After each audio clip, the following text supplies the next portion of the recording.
In my dreams, I always return to Canton, Ohio. Usually, I am in my bedroom in the basement, which, like my grandfather's basement, terrified me. Except the horror was not in anything tangible, but in my mind. As a child, I used to get scared down there for no specific reason and run upstairs, not just at night, but also in the middle of the day. I never felt comfortable alone in my room, and always slept with the television on to cover up the sounds I imagined hearing. If there is one ghost in my past, one skeleton still in the closet I've never been able to unlock, it involves that old basement. At night, my mind struggles desperately to take me back there, to make me feel as if I've never left there, as if my whole life has unfolded in that basement. It places people I've met since then and will meet in the future in that room. And once there, they twist and contort, becoming monstrous and malevolent. Then my mind blocks the exit, making the crooked wooden staircase impassable. I try to run up the stairs, but never make it to the top because hands are grabbing my legs through the slats between the steps.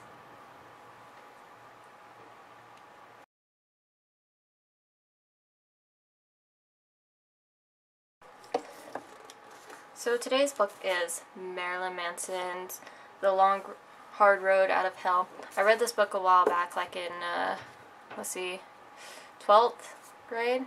But it's a good book. It's the biography of Marilyn Manson, obviously, in case you didn't get it.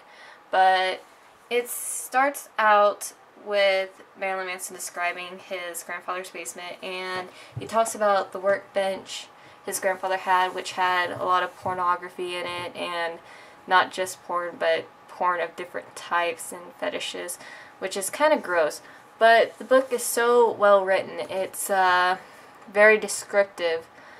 I don't know if that's from Marilyn Manson or the ghostwriter, because he had a ghostwriter write it for him, and if you don't know what that is, you should look it up. But just a brief dictionary definition is, it's someone that writes a book for someone else. It's like I'd be sitting here and I'd be telling them what to write and they'd write it for me.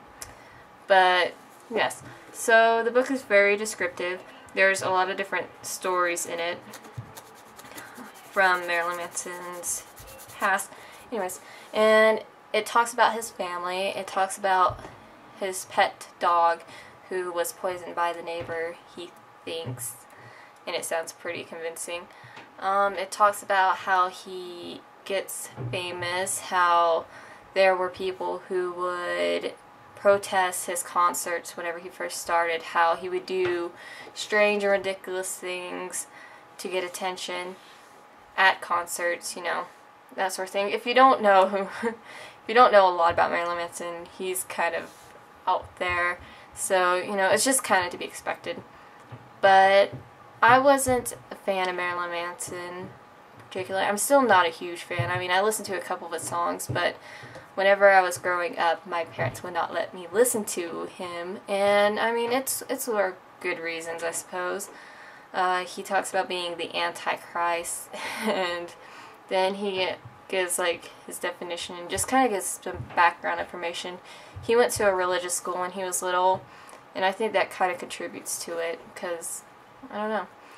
But the book's pretty good. It kept me intrigued. I read it all the way through within a couple days, and I heard about it from my teacher because she was talking about describing how you should be able to visualize it, and he does a very good job of that.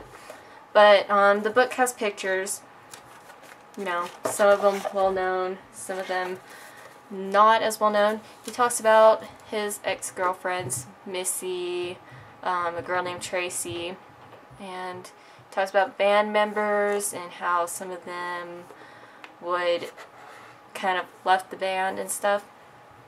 What else?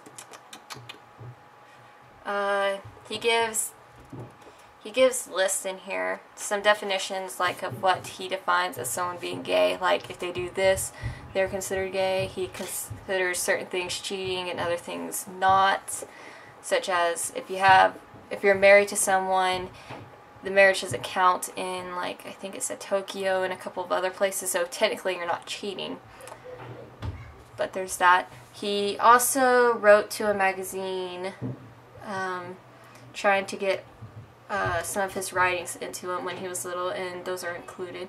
When I say little, I mean probably teen young adult, but they were rejected. So those are in there, and it includes the letters from the company that he sent them to and the writings that he sent in. It includes, in the back of the book, there's journal entries for, like, from his tour. They're very short, very to the point, and yeah, I don't think there's very much else in there that stood out worth mentioning, besides if you want to read it. There's interviews, like I said, pictures, there's drawing, there's stuff from, what was it, Grey's Anatomy? Like those pictures, which Grey's Anatomy is, you know, pictures of the eye and showing different parts of it, just that sort of thing. But it's a pretty good book. It's on the New York Times bestseller, which may not mean anything to you. I read it just because I thought it looked interesting. Teacher read part of it, and I was like, wow, that's pretty good. And yeah, so there's that book. Next week I will do some Kevin Brooks books. We'll do that. Okay, so catch you then.